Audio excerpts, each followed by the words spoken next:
Boa noite, irmãos, graça e paz a todos. Mais uma vez é uma alegria poder compartilhar a palavra do Senhor, dar continuidade ao estudo da carta de Paulo aos Filipenses. Hoje partiremos do versículo 12 até o versículo 18. Eu peço para que você abra a sua Bíblia na carta de Paulo aos Filipenses, capítulo 2, os versículos de 12 a 18. Acompanhe comigo a leitura, não apenas ouça, mais uma vez, leia juntamente comigo os versículos de 12 a 18 da carta de Paulo aos Filipenses, capítulo 2. Diz assim: Antes, pois, amados meus, como sempre obedecestes não só na minha presença, porém muito mais agora na minha ausência, desenvolvei a vossa salvação com temor e tremor, porque Deus é quem efetua em vós tanto querer como realizar, segundo a sua boa vontade. Fazei tudo sem murmurações nem contenda, para que vos torneis irrepreensíveis e sinceros filhos de Deus, inculpáveis no meio de uma geração pervertida e corrupta, da qual resplandeceis como luzeiros do mundo, preservando a palavra da vida, para que no dia de Cristo eu me glorie de que não corri em vão, nem me esforcei inutilmente. Entretanto, mesmo que seja eu oferecido por libação sobre o sacrifício e serviço da vossa fé, alegro-me e com todos vós me congratulo. Assim, vós também, pela mesma razão, alegrai-vos e congratulai-vos comigo. Vamos orar, irmãos. Pai, nós te agradecemos pelo privilégio que temos de poder estudar a Tua Palavra. Rogamos ao Senhor que nos ajude a compreender aquilo que o Senhor quer nos ensinar. Obrigado, Deus, por mais este tempo. Que o Senhor seja glorificado sempre, em nome de Jesus. Irmãos, a carta que Paulo escreve a essa igreja, nós temos estudado pelo menos há 4 quartas-feiras, e hoje continuaremos. Podemos ver Paulo concluindo uma sessão. Por que eu digo concluído? Pela forma que ele começa o versículo 12. É como se ele dissesse: diante de tudo aquilo que eu falei, portanto agora, é como se Paulo estivesse concluindo um sermão.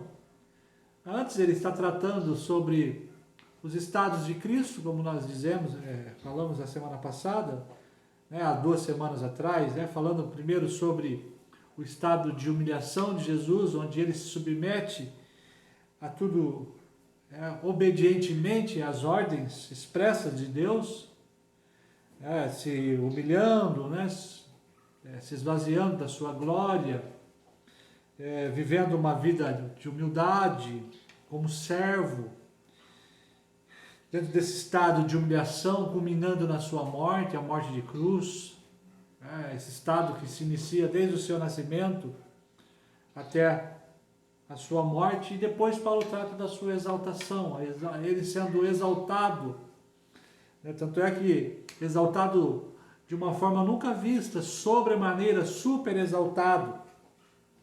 E Deus o dá o nome que está acima de todo nome, o nome de Jesus, onde todos se dobrarão, se prostrarão e o reconhecerão como Senhor. Como eu disse semana passada, uns farão isso com muita alegria, gozo, aqueles que foram alcançados farão isso com muita alegria, e outros o farão também da mesma forma, reconhecendo como Senhor, mas com muita tristeza, com muito pesar, porque o terão, além de tê-lo como Senhor, o terão também como juiz, que julgará. Então por isso eu digo que o farão com muita tristeza. E agora Paulo está dando sequência, ou terminando essa sessão, dizendo aos irmãos, no versículo 12, assim, pois, amados meus, como sempre obedecestes, não só na minha presença, porém muito mais agora, na minha ausência, desenvolvei a vossa salvação com temor e tremor. O que vejo aqui, meus irmãos, Paulo, em primeiro lugar, Paulo sempre com aquele sentido de pastor, o pastor que pastoreia o coração. Por isso que ele inicia o versículo 12 dizendo: amados meus. Nós vemos isso em toda essa carta. Paulo se dirigindo com muito carinho, com muito amor a essa igreja, que nós sabemos bem que ele tanto ama. Paulo, ele está admoestando, exortando esta igreja, mas ele demonstra a forma de como isso deve ser feito a nós. É uma primeira lição que aprendemos. Paulo, ele não se coloca como um ditador, e sim como alguém que pastoreia o coração. Ele conduz este pastoreio de uma forma muito maravilhosa, e por isso que ele se dirige a essa igreja: meus amados, Deus, ele é testemunha do amor que sinto e da saudade que sinto de vocês. Nós vemos Paulo fazendo isso, mas Paulo traz aqui algo que nos chama a atenção.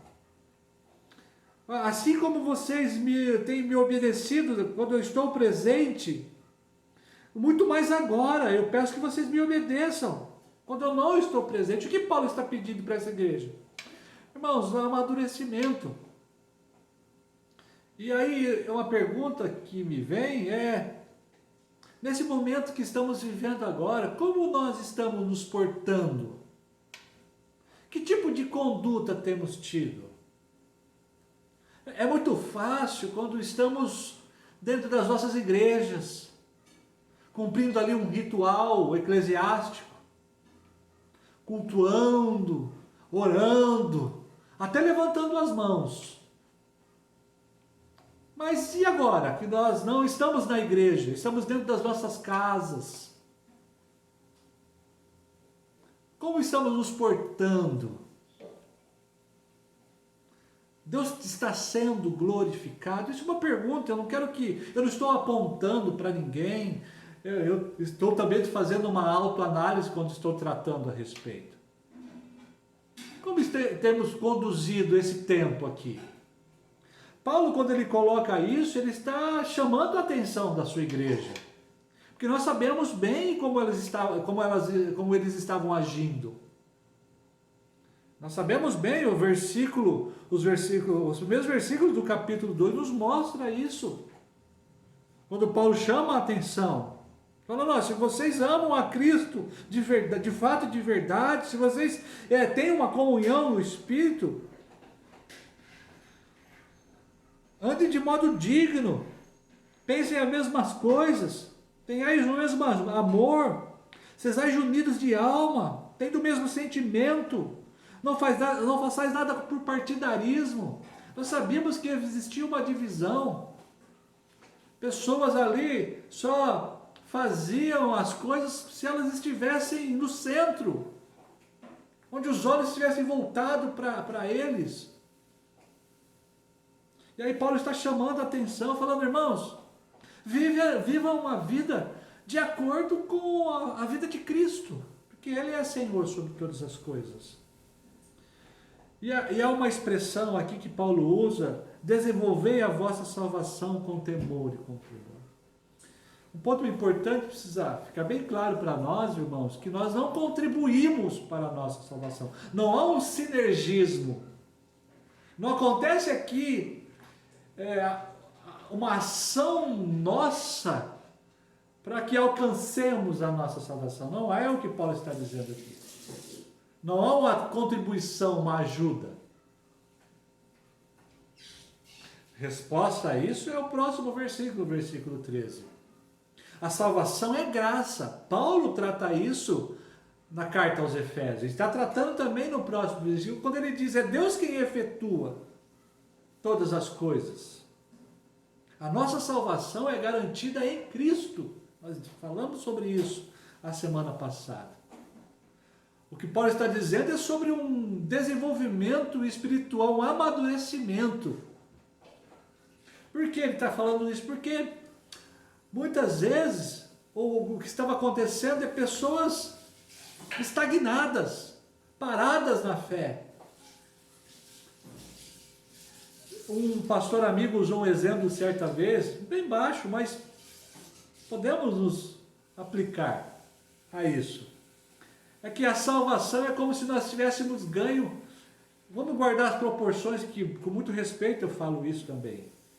E com o mesmo respeito que esse pastor amigo me disse isso em sala de aula, dizendo que a salvação é como se Deus tivesse nos dado uma Ferrari, com todo o seu aparato, seus botões, suas tecnologias, e nós a usássemos como, me perdoe aqueles que têm Fusca, mas é como se nós usássemos essa Ferrari como um Fusca. Queixo duro, né? Os homens vão saber o que é isso. Embreagem dura, câmbio muitas vezes tem que fazer um pouquinho de força. A salvação está aí, foi proposta a nós como algo maravilhoso, foi dada a nós como algo maravilhoso. Agora, cabe a nós desenvolver essa salvação. E como nós fazemos isso? Vivendo uma vida da mesma forma que Cristo viveu, uma vida submissa, uma vida de devoção.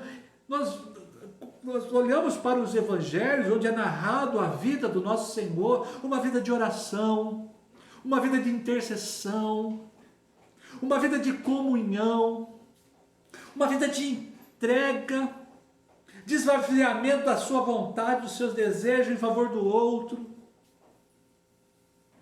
Isso é desenvolver a salvação, faz parte desse processo de santificação que está acontecendo na nossa vida. Todo esse processo do plano redentivo de Deus está acontecendo quando nós buscamos esse desenvolver. Isso faz parte do plano redentivo do Senhor para as nossas vidas. O que Deus quer de nós é que nós cresçamos. Para quê? Para que possamos entender as coisas. Para que possamos olhar para o ambiente que estamos vivendo hoje, olhar para tudo isso com muita paz no coração, com muita tranquilidade, porque nós sabemos quem está no controle. Nós sabemos quem está sentado no trono, regendo todas as coisas. E aí eu pergunto mais uma vez, como você tem se portado? Como as pessoas têm visto você? Apesar de não estarem vendo você pessoalmente, mas está ali, né? Nós achamos que as redes sociais são nossas, né? Facebook, o meu Facebook, não. Ali está ali, a sua vida está sendo exposta. E como você tem utilizado esse meio? Como alguém, como juiz, né? A Câmara dos Deputados, os senadores estão fazendo isso, estão fazendo aquilo, irmãos, todas as coisas estão sendo direcionadas pelo Senhor. Olha o versículo 13, pois Deus é quem efetua em vós tanto querer como realizar segundo a sua boa vontade. Deus não só executa a sua vontade em nós, mas em todas as coisas. Irmão, saiba que Deus não te colocou, ou não te levantou, ou não te chamou como juiz.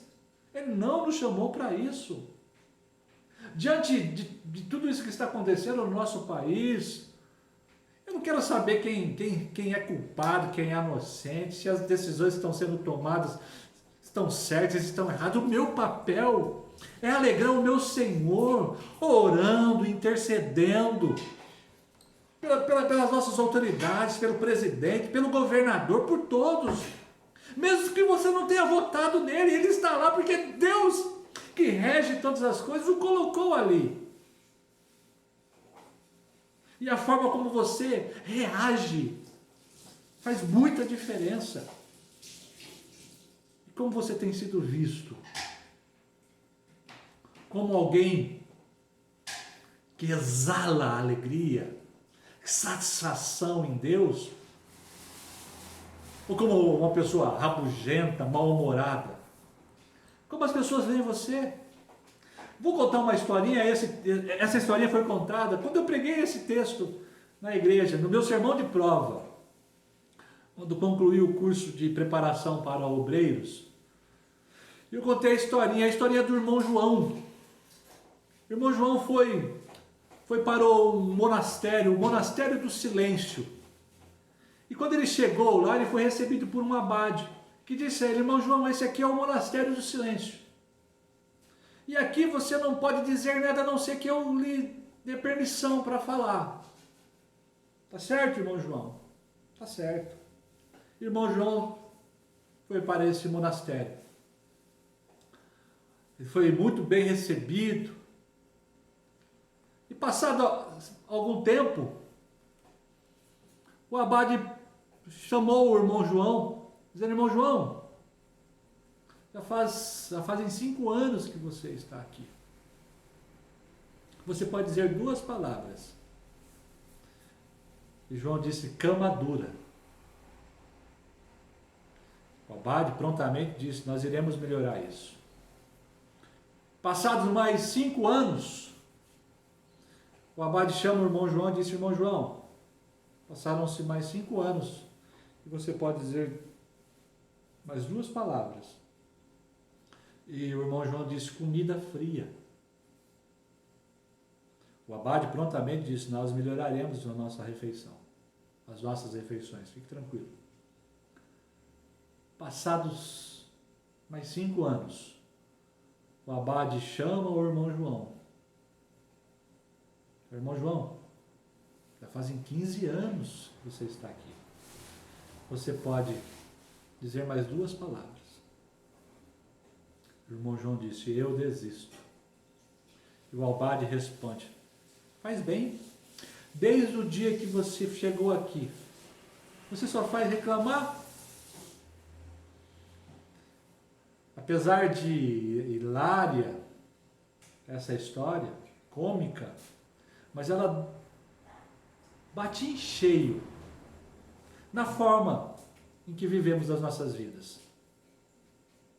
E é por isso que Paulo, irmãos, diz no versículo 15, chama a nossa atenção em relação a isso. Fazei tudo sem murmurações e nem contendas, para que vos torneis, no versículo 15, vos torneis irrepreensíveis e sinceros, filhos de Deus inculpáveis no meio de uma geração pervertida. O que Paulo está dizendo aqui: fazei tudo. É um imperativo, é uma ordem, todas as coisas sem murmuração. Viver uma vida irrepreensível é uma vida em que você se encontre sem erro, sem falha, em que as pessoas olhem para você e encontrem em você alguém para se espelhar. Paulo usa uma expressão aqui: sincero. Sabe o que quer dizer sincero, irmãos? Sem mistura, sem nenhuma adição daquilo que possa corromper. Viver uma vida sincera, irmão, é sem a adição de algo que desagrada a Deus. Como você tem vivido? Como as pessoas têm visto você, meu irmão, minha irmã?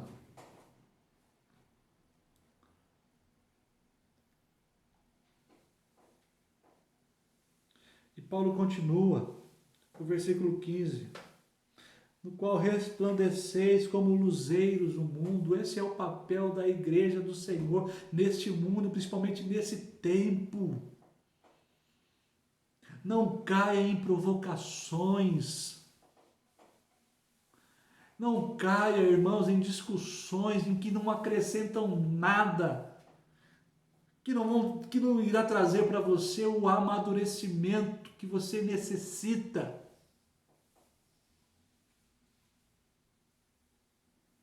O que Paulo diz no versículo 16 é que vocês preservem a palavra da vida para o dia do Senhor, para que tenhamos uma vida irrepreensiva, sincera, para que no dia de Cristo Para que quando esse dia chegar seja um dia glorioso, maravilhoso, porque nós procuramos viver uma vida em que Ele fosse glorificado e exaltado. Não eu. Irmãos, resplandecer como luzeiro deste mundo é que, porque nós não temos luz própria, nós sabemos quem nós somos. Não está gravando? Está gravando? Opa, eu achei que não estava gravando, me perdoe, viu, irmãos? Está gravando sim, porque semana passada meu celular estava gravando 11 minutos. Mas voltando, nós não temos, irmãos, luz própria. Nós sabemos e conhecemos bem as nossas vidas, o nosso coração, a nossa mente. A luz que existe em nós é a luz de Cristo. Então a nossa função é levar luz. E é o que Paulo está dizendo aqui. Não vivam a vida de vocês apenas. Sejam servos. Sirvam, se submetam para a glória de Deus o Pai, para que Ele seja visto em suas atitudes, em suas ações. Esse é o propósito pelo qual o apóstolo escreve essa carta, chamando a atenção, trazendo a igreja novamente para aquilo que o Senhor pede dela. Deixa de mesquinharias, deixa de meninice. Cresçam e amadureçam. A ideia aqui sabe, irmãos, de viver uma vida em que o Senhor se agrade para a glória dEle. Não uma vida de aparência, como esses irmãos aos filipenses aqui estavam vivendo. Uma vida rotulada. Uma vida como as de hoje. Sabe, a era do selfie, onde eu sorrio para uma câmera de celular, mostrando aquilo que realmente eu não sou. O que Paulo quer, irmãos, é uma vida, que vivamos a vida do próprio Senhor. Porque é Ele que merece toda a honra, toda a glória, todo o louvor, porque é Ele que fez o que fez. E nós fomos alcançados com graça e recebemos dele gratuitamente a salvação. E o que ele requer de nós é que prossigamos e caminhamos em direção a Ele para o progresso do Evangelho de Cristo, para um amadurecimento espiritual, para que no momento de dificuldade, de luta, nós estamos maduros o suficiente para absorver essas coisas e refleti-lo como resposta a tudo isso que está acontecendo. Estamos vivendo momentos difíceis, de dificuldades, eu entendo isso, mas como o pastor Micaías pregou a semana passada, quando Jesus acalma a tempestade, texto maravilhoso, que vai culminar numa história maravilhosa que eu amo muito, o endemoniado gadareno. Mas, irmãos, o fato é que nós somos ou fomos alcançados pelo Rei da Glória, o nosso Senhor, Ele que criou todas as coisas. Então a nossa vida não pode ser pautada por este mundo, pelas circunstâncias que estão aí. Essas coisas não podem nos abalar. E se abalar, irmãos, você tem uma ferramenta maravilhosa dada pelo próprio Deus a você, que é a oração, a intercessão. Davi fez muito isso, com o coração angustiado. Ele chega diante do trono da graça e fala: Senhor, até quando? Mas Davi entendia que a vontade de Deus era soberana, que tudo aquilo que ele estava passando era necessário, era preciso. E Davi descansava porque ele entendia que Deus era um Deus que estava presente em todo o tempo.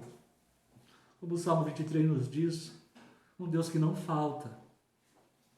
Abacuque, em meio ao desespero, olhando os caldeus vindo em direção ao povo, ele estava já imaginando o desastre acontecendo. Ele chega diante de Deus, entrega a sua vida, clama a Deus: até quando? Até quando, Senhor?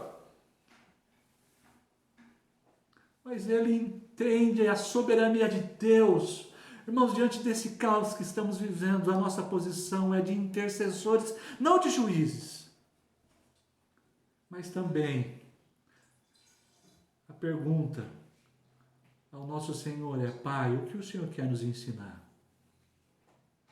Me ajude a entender, pela glória do Senhor. Paulo continua nos últimos dois versículos.